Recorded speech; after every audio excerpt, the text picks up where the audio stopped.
साथियों, आप सभी का इस प्लेटफॉर्म पर स्वागत है।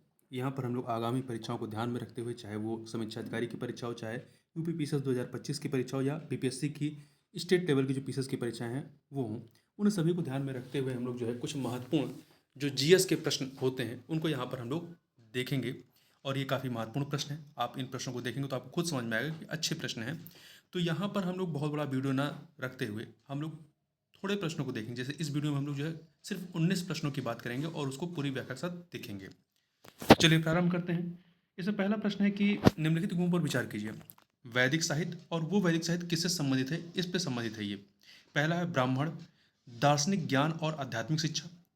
तो ये जो पहला वाला कथन है, मतलब पहला वाला जो युग्म है, ये सही नहीं है। दूसरा अरण्यक, रहस्यवाद और प्रतीकवाद, ये आपका सही है। तीसरा उपनिषद बलि और अनुष्ठान से संबंधित नहीं है। तो इसमें केवल आपका दूसरा वाला ही सही है, पहला और तीसरा सही नहीं है, इसलिए सी ऑप्शन हो जाएगा। अब देख लेते हैं क्यों सही नहीं है। देखिए, वैदिक साहित्य शब्द से आश्रय वेदों पर आधारित या वेदों से उत्पन्न साहित्य से है। वैदिक साहित्य का गठन करने वाले ग्रंथ हैं 4 वेद अर्थात संहिताएं। प्रत्येक संहिता से संलग्न ब्राह्मण ग्रंथ, मतलब प्रत्येक वेद के आपको ब्राह्मण मिलेंगे। ठीक है, ब्राह्मण ग्रंथ मिलेंगे। अरण्यक है और उपनिषद है। सबसे पहले ब्राह्मण की बात करते हैं। ब्राह्मण ग्रंथ वेदों के स्तुतियों की व्याख्या करते हैं। क्या करते हैं? ब्राह्मण ग्रंथ जो है वो वेदों के स्तुतियों की व्याख्या करते हैं। इन्हें गद्य में लिखा गया और ये सविस्तार से विभिन्न यज्ञों और अनुष्ठानों का उनके रहस्यवादी अर्थ के साथ वर्णन करते हैं। मतलब यदि यहाँ पे सुमेलित करना हो तो ब्राह्मण का संबंध जो है आपका बलि और अनुष्ठान से हो जाएगा। ठीक है, अनुष्ठानों का ये वर्णन करते हैं। और ध्यान रखिएगा, ब्राह्मण ग्रंथ वास्तव में संहिताओं के विभिन्न स्तुतियों पर विस्तृत टीकाएं हैं। ठीक, तो पहला वाला इसलिए गलत है। दूसरा अरण्यक सही है। क्यों सही है देख लेते हैं। देखिए, अरण्यक शब्द का अर्थ होता है वन, जंगल, और इन्हें वन पुस्तकें भी कहा जाता है या जंगल पुस्तकें भी कहा जाता है, जिन्हें मुख्य रूप से वनों में रहने वाले तपस्वियों छात्रों के लिए लिखा गया था। ये ब्राह्मण ग्रंथों के समापन भाग हैं या उनके परिशिष्ट हैं। अरण्यक जो है इनकी रचना के वक्त गोपनीयता बनाए रखी जाती थी, क्योंकि यह माना जाता था कि यदि यह विषय किसी अदीक्षित को, जिसको दीक्षा नहीं मिली है, अदीक्षित को सिखाया जाएगा तो खतरे की स्थिति को उत्पन्न करेगा या खतरे की स्थिति को उत्पन्न करेगा, और इसलिए इनका वनों में अध्ययन किया जाता था रहस्यमय तरीके से। यह रहस्यवाद और प्रतीकवाद से संबंधित है। तो आपका दूसरा वाला सुमेलित है। ठीक है। तीसरा जो है उपनिषद, ये सुमेलित नहीं है। देखिए, उपनिषद शब्द का अर्थ होता है किसी के निकट बैठना, किसी के निकट बैठना। यह सीखने के लिए अपने गुरु के समीप, गुरु के पैरों के समीप बैठे छात्र को निर्दिष्ट करता है। ठीक है। देखिए, इस शब्द को दार्शनिक ज्ञान और आध्यात्मिक शिक्षा से संबंधित किया जाता है। यदि यहाँ पे सुमेलित करना हो तो उपनिषद का संबंध किससे हो जाएगा? पहले वाले से, और ब्राह्मण का बलि और अनुष्ठान से हो जाएगा। ठीक है, तो इस प्रकार से यहाँ पे सी वाला विकल्प जो है वो सही है, केवल दूसरा वाला। अगला है निम्नलिखित गुणों पर विचार कीजिए। कला प्रदर्शन संबंधित ग्रंथ और उसके लेखक के संबंध में। तो आप देखें, नाट्य शास्त्र की रचना किसने की थी? भरत मुनि ने की थी। इसके रचनाकार भरत मुनि माने जाते हैं, तो ये आपका सही है। गीत गोविंद के रचनाकार कौन है? ये 12वीं शताब्दी की रचना है। उड़ीसा के जयदेव ने इस उत्कृष्ट राग काव्य है गीत गोविंद, इसकी रचना की थी। ठीक है, तो ये दूसरा भी सही है। तीसरा किताबे नौरस, इसके रचनाकार रहे इब्राहिम आदिल शाह द्वितीय। इब्राहिम आदिल शाह द्वितीय द्वारा 17वीं शताब्दी में, ये आपकी 17वीं शताब्दी की पुस्तक है। ठीक है, 17वीं शताब्दी में लिखी गई किताबे नौरस हिंदू देवताओं और साथ ही मुस्लिम संतों की प्रशंसा में लिखे गए गीतों का एक संग्रह है। तो जो नाट्य शास्त्र है ये आपकी ईसा पूर्व दूसरी शताब्दी और दूसरी शताब्दी ईस्वी के बीच, काफी लंबे टाइम में इसको संकलित किया गया है। इसे ईसा पूर्व दूसरी शताब्दी और दूसरी शताब्दी ईस्वी के बीच संकलित किया गया। वहीं गीत गोविंद 12वीं शताब्दी की है और किताबे नौरस 17वीं शताब्दी की है। आगे चलते हैं, तो यहां पर आपका डी वाला विकल्प सही हो जाता है। अगला प्रश्न है कि इनर लाइन परमिट सिस्टम संबंधित निम्नलिखित में से कौन सा या से कथन सही है? दो कथन यहाँ पर दिए गए हैं। पहला, यह भारत के कुछ विशेष प्रतिबंधित क्षेत्रों में प्रवेश करने के लिए आवश्यक परमिट है एक प्रकार का। ये कथन आपका सही है पूरी तरीके से। जो नॉर्थ ईस्ट के बहुत सारे राज्य हैं, नागालैंड हो गया, ठीक है, मणिपुर हो गया, वहाँ के कुछ क्षेत्रों में आपको इनर लाइन परमिट लेना पड़ता है। दूसरा, सीमावर्ती राज्यों में उग्रवाद पर अंकुश लगाने के लिए भारत सरकार द्वारा इसकी शुरुआत की गई? नहीं, जो वहाँ की जनजातियाँ हैं उनके कल्चर को संरक्षित करने के लिए ये किया गया। अंग्रेजों के समय में इसको सबसे पहले लाया गया था। ये सिस्टम जो है अंग्रेजों के समय में आया था। तो यह सिस्टम अंग्रेजों के द्वारा अपने वाणिज्यिक हितों की रक्षा करने हेतु इन क्षेत्रों में प्रवेश को प्रतिबंधित करने के लिए आरंभ किया गया था, परंतु वर्तमान में ऐसा नहीं है। वहाँ के आदिवासियों के कल्चर को से कंजर्व करने के लिए ये प्रक्रिया अपनाई जाती है। तो यहाँ पर पहला सही है, दूसरा गलत है, इसलिए ए विकल्प जो है, मतलब पहला वाला जो है वो सही है, ए विकल्प। आगे चलते हैं। 18 नंबर क्वेश्चन है कि चिनार जिसे इंग्लिश में पॉपुलर कहते हैं, ये जो चिनार का वृक्ष होता है, वृक्ष प्रजातियों के संबंध में निम्नलिखित कथनों पर विचार कीजिए। 3 कथन है, बताना इनमें से कौन सा या से सही है। पहला, इसकी लकड़ी का प्लाईवुड, इसकी लकड़ी का, जो चिनार की लकड़ी होती है, इसका लकड़ी का प्लाईवुड आधारित उद्योगों में उपयोग किया जाता है। ये कथन पूरी तरीके से सही है, इसे प्लाईवुड के बनाने के लिए इस्तेमाल करते हैं। दूसरा, यह फ्लाइंग कॉटन सीड्स पैदा करता है, यह फ्लाइंग कॉटन सीड्स पैदा करता है जिनसे श्वसन संबंधी बीमारियां होती हैं। ये कथन भी आपका पूरे तरीके से सही है, पहला सही, दूसरा। तीसरा, यह मुख्य रूप से भारत के दक्षिणी राज्यों में पाया जाता है। नहीं, दक्षिणी राज्यों में नहीं, उत्तरी राज्यों में आप देखेंगे, आप जम्मू कश्मीर में देखेंगे, वहाँ पे चिनार के वृक्ष मिलेंगे, दक्षिणी राज्यों से संबंधित नहीं है। तो पहला दूसरा सही है, तीसरा गलत है, इसलिए आपका ए विकल्प जो है सही है। थोड़ा सा इसके बारे में बात करें। देखिए, पॉपल्स या चिनार पर्णपाती पुष्पीय पादपों की 25 से 35 प्रजातियों का एक वंश है, जो अधिकतर उत्तरी गोलार्ध की स्थानिक प्रजातियां हैं। ये इनमें तीव्र गति से बढ़कर अत्यधिक विशाल आकार प्राप्त करने की विशेषता होती है। भारत में किसानों द्वारा चिनार के वृक्षों को वाणिज्यिक रूप से उगाया जाता है, जिसका प्रयोग प्लाईवुड प्राप्त करने के लिए किया जाता है। यह विषय मतलब काफ़ी चर्चा में रहता है चिनार के बारे में। देखिए, चिनार के वृक्षों से कॉटन या रुई का उत्पादन भी होता है, फ्लाइंग कॉटन सीड्स पैदा होते हैं। कश्मीर में चिनार से विपुल मात्रा में रुई का स्फुटन होने से श्वसन संबंधी रोगों एवं आँख, नाक और गले की जलन उत्पन्न करने वाली एलर्जी एवं रुई में फंसकर बहुगुणित होने वाले कवक एवं जीवाणुओं के संक्रमण फैलने की घटनाओं में वृद्धि होती है। इस संबंध में 2015 में जम्मू और कश्मीर उच्च न्यायालय ने घाटी में रोपे गए रूसी चिनार के वृक्षों को हटाने का आदेश दिया था। आगे चलते हैं। सिंधु घाटी सभ्यता के संदर्भ में निम्नलिखित कथनों पर विचार कीजिए। 3 कथन दिए गए हैं। पहला, यह लौह युग से संबंधित है। नहीं, यह कथन गलत है, क्योंकि हम सभी को पता है सिंधु घाटी सभ्यता कांस्य युग से संबंधित रही है। ठीक है, कांसा मिला है, परंतु लौह यहाँ पे नहीं मिला है। लौह युग जो है वैदिक सभ्यता रही है, उससे संबंधित रही है। तो पहला कथन गलत हो गया। दूसरा, शैंधु लोगों द्वारा हाथी को पालतू नहीं बनाया गया था। ये भी कथन गलत है, क्योंकि कई सारे जानवर, इसमें आपका बैल, भैंस, बकरी, भेड़, बिल्ली, सूअर, हाथी पशुओं को पालतू बनाया गया था, इसलिए दूसरा कथन भी गलत है। तीसरा, वस्त्र का निर्माण करने के लिए कपास का उपयोग किया जाता था। ये कथन आपका सही है। ठीक है, तो यहाँ पर केवल तीसरा वाला कथन सही है, इसलिए बी विकल्प सही हो जाएगा। अगला है, भारतीय परंपरा और संस्कृति के संदर्भ में थेरुकुट्टू संबंधित है किससे? तो ये तमिलनाडु का लोकप्रिय लोक नाटक है। तमिलनाडु का लोकप्रिय लोक नाटक है ये, तो यहाँ पे सी विकल्प हो जाएगा। देखिए, थेरुकुट्टू तमिलनाडु के लोक नाटक का सर्वाधिक लोकप्रिय रूप है, जिसका शाब्दिक अर्थ होता है नुक्कड़ नाटक। देखिए, थेरुकुट्टू के व्यापक प्रदर्शनों की सूची का केंद्र बिंदु द्रौपदी के जीवन पर आधारित 8 नाटकों का एक चक्र विद्यमान है। ठीक है, इसका प्रदर्शन अधिकतर वहाँ पे एक उत्सव होता है, मरियम्मन वर्षा देवी होती हैं, तो मरियम्मन के वार्षिक मंदिर उत्सव के अवसर पर प्रचुर फसल प्राप्त करने के लिए किया जाता है। बस इतना याद रखिए। आगे चलते हैं। अगला है, ट्रांस बाउंड्री मानस कंजर्वेशन एरिया। तो मानस कंजर्वेशन कहाँ, या मानस टाइगर रिजर्व का नाम आपने सुना होगा, ये असम में है। तो ट्रांस बाउंड्री मानस कंजर्वेशन एरिया, सीमा, या हिंदी में कहें सीमा पारीय मानस संरक्षण केंद्र या संरक्षण क्षेत्र के संदर्भ में निम्नलिखित कथनों पर विचार कीजिए। यहाँ पे आपके पास 2 कथन दिए गए, बताना है उपयुक्त कथनों में से कौन सा या से सही है। तो देखिए, पहला कथन जो है आपका, यह बाघ और गैंडे के संरक्षण का एक मुख्य क्षेत्र है। जो मानस टाइगर रिजर्व है आपका, वहाँ पे बाघ और गैंडे दोनों का संरक्षण किया जाता है। ठीक है। दूसरा, यह भारत चीन सीमा के आर पार फैला नहीं, यह भारत और भूटान सीमा के आर पार फैला हुआ है। तो पहला कथन गलत है, पहला कथन सही है और दूसरा गलत है, इसलिए ए विकल्प हो जाएगा। देखिए, 2008 में ट्रांस बाउंड्री मानस कंजर्वेशन एरिया, ये जो TRAMCA कह सकते हैं, ये जो है आपका भारत और भूटान के मध्य में इस पर एक समझौता किया गया था। तो 2008 में इसको लागू किया गया था। ट्रांस बाउंड्री मानस कंजर्वेशन एरिया सीमा पार जैव विविधता संरक्षण के लिए भारत और भूटान की एक संयुक्त पहल है। 2008 में प्रारंभ किया गया था, इसको ध्यान रखिएगा। अगला है, अर्थशास्त्र के संदर्भ में निम्नलिखित कथनों पर विचार कीजिए। 2 कथन दिए गए, बताना इनमें से कौन सा या से सही है। पहला है, यह एक राज्य को परिभाषित करने वाला पहला भारतीय ग्रंथ है।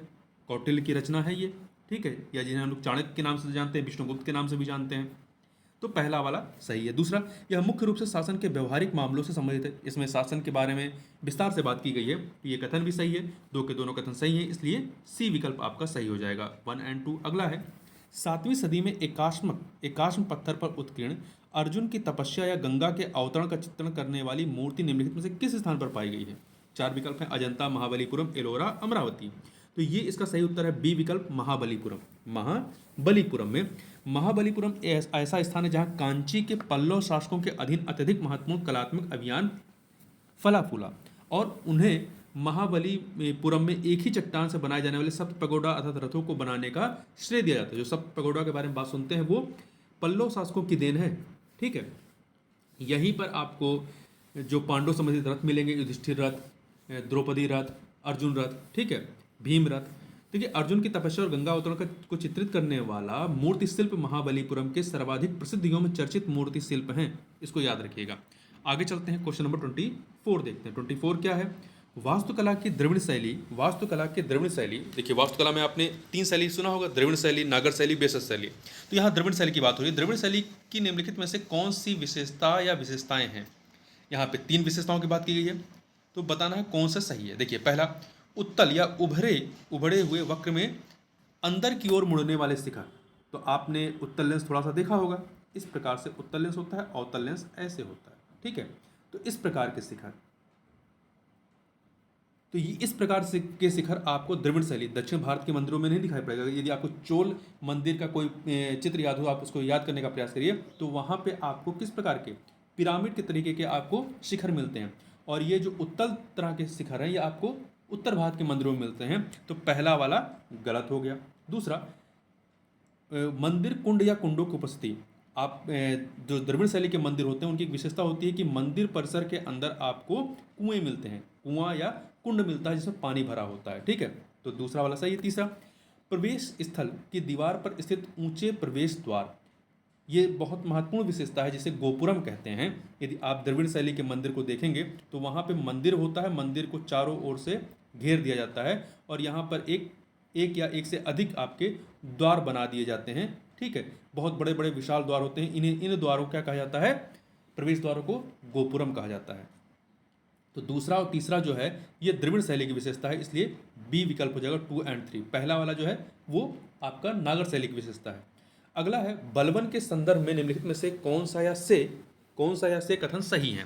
यहाँ पे आपका 2 कथन दिए गए हैं, बताना है कौन सा सही है। पहला, उसने तुर्की अमीरों के बजाय सत्ता के शीर्ष और प्राधिकार के पदों पर भारतीय मुस्लिमों को सम्मिलित करना आरंभ किया। नहीं, उसने भारतीय मुस्लिमों को जो है इन पदों से, शीर्ष पदों से दूर रखा था, ठीक है। उसने तुर्की अमीरों को वरीयता दी थी। तो यहाँ पे पहला कथन गलत हो गया। दूसरा, उसने यह दर्शाने के लिए कि अमीर उसके बराबर नहीं है, सिजदा और पैबोस की प्रथा का प्रचलन किया था, ये कथन आपका सही है। तो पहला गलत, दूसरा सही है। पूछा है कौन सा सही है, तो यहाँ पे बी विकल्प जो है वो सही हो जाएगा, केवल 2। अगला है, उत्तरापथ और दक्षिणापथ प्राचीन भारत के 2 महत्वपूर्ण व्यापारिक मार्ग थे। इस संदर्भ में निम्नलिखित में से कौन सी 2 नगरीय बस्तियां उत्तरापथ के संधि स्थल पर अवस्थित? यदि आप संगम काल या प्राचीन काल के वाणिज्य और व्यापार के बारे में पढ़ते हैं तो वहाँ पे आपको उत्तरापथ और दक्षिणापथ की जानकारी देखने को मिलती है। तो यहाँ पे इसके बारे में देखें तो उत्तरापथ का जो संबंध है वो आपका मथुरा से तक्षशिला के बीच का संबंध है। देखिए, भारतीय उपमहाद्वीप के 2 प्रमुख व्यापार मार्ग थे, उत्तर एवं उत्तर पश्चिम क्षेत्र का उत्तरापथ और मध्य एवं प्रायद्वीपीय भाग का दक्षिणापथ। उत्तरापथ का प्रयोग जो है प्राय तक्षशिला से दक्षिण में मथुरा से लेकर उज्जैन तक किया जाता था। देखिए, उत्तरापथ के समान ही दक्षिणापथ दक्षिण उच्च मार्ग का नाम था।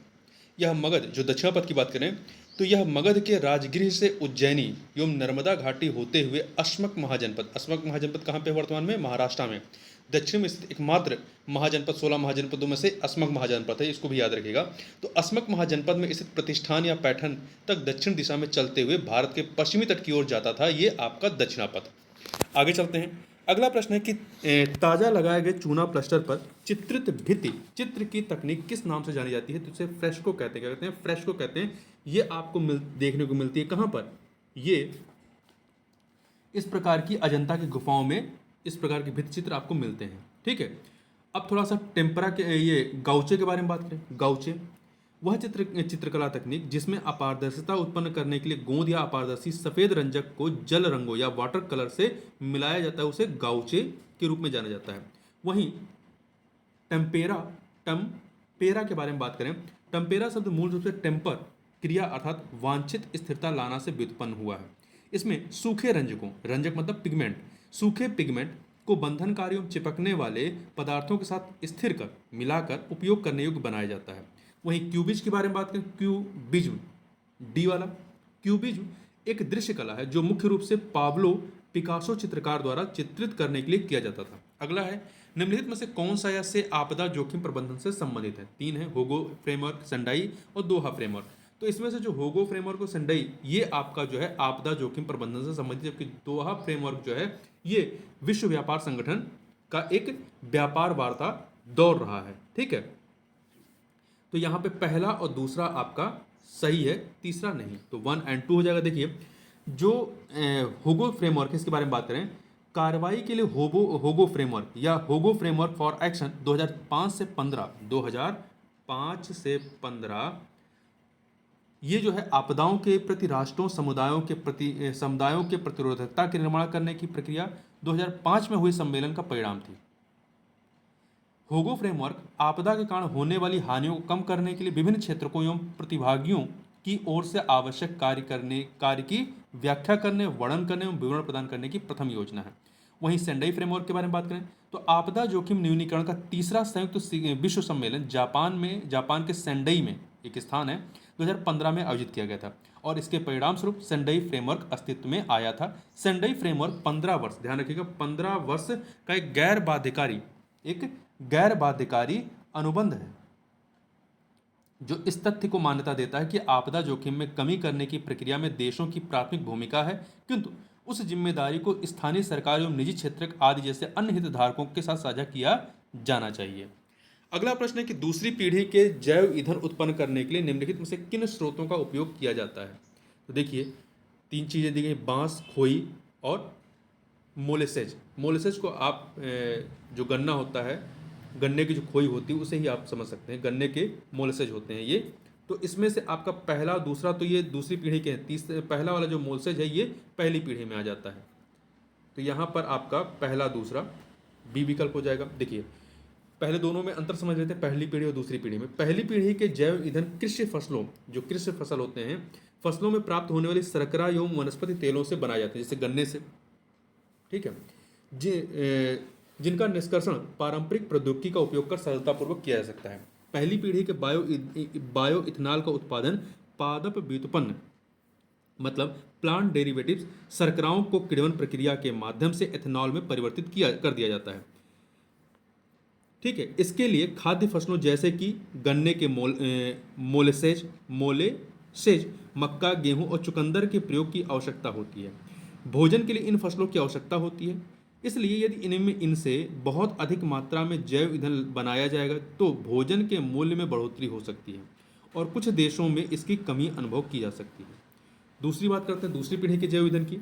दूसरी पीढ़ी के जैव ईंधन जो है लिग्नोसेलुलोसिक बायोमास या कह सकते हैं कठलुगदी युक्त फसलों, कृषि अवशेषों या अपशिष्ट से बनाए जाते हैं जैसे कि बांस, खोई इत्यादि, जो वांछित ईंधन निष्कर्षण की प्रक्रिया को कठिन बना देते हैं। दूसरी पीढ़ी के जैव ईंधन जिन्हें उन्नत जैव ईंधन के रूप में भी जाना जाता है, ऐसे ईंधन है जो विभिन्न प्रकार के बायोमास से विनिर्मित किए जा सकते हैं। दूसरी पीढ़ी की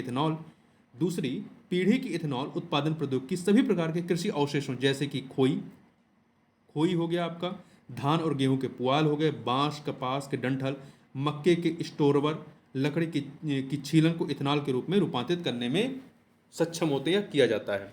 अगला है आपका महाबलीपुरम, हम्पी और पट्टक्कल के बीच क्या समान है?